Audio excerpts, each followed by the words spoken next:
Okay, this review is for the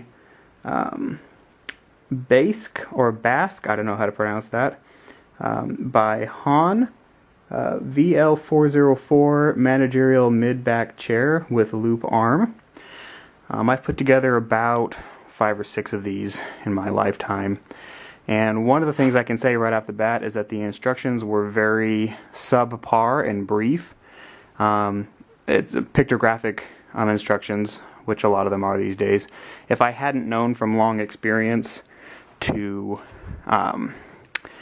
only assemble part of the chair and to not hook up these points, to basically leave the bottom part open so that I could swing the back end, then it would have been more difficult because the instructions showed basically putting everything together at the same time.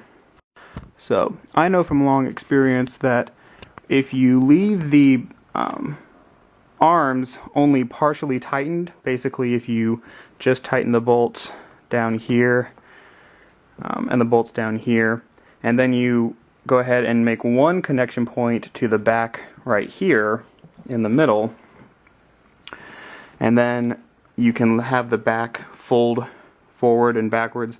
You can basically lay the back forward, put the bolts in, and then straighten it up, and then you can tighten the lower bolt so that it will be solid, and then you can start tightening everything up on both sides.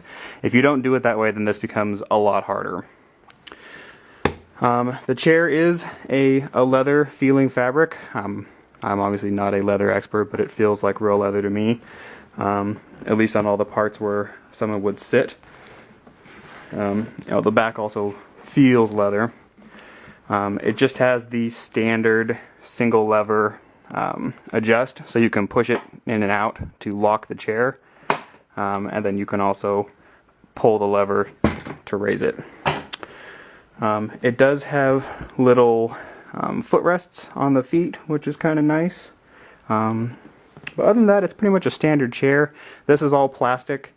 These are little rubber caps, but the parts that you sit on, those are all leather. Okay, so final thoughts about the chair. It has a decent lumbar support. I don't know how well that's coming across in the video. Certainly nothing to write home about, especially if you have lumbar issues. And the chair is scooped, so if you have posture problems, you're probably going to want to get a chair that's more straight up and down, or get one of those posture pads that they sell. So I would say that this probably isn't the best chair to be sitting in if you're planning on working in it all day. 3 to 4 hours is probably going to be pretty comfortable. It feels okay. I've felt better and I've felt much worse. For the money, I think it's a decent chair. I can't really recommend it as an all-day 8-hour task chair. So I'm going to go ahead and rate this 4 stars. 4 stars.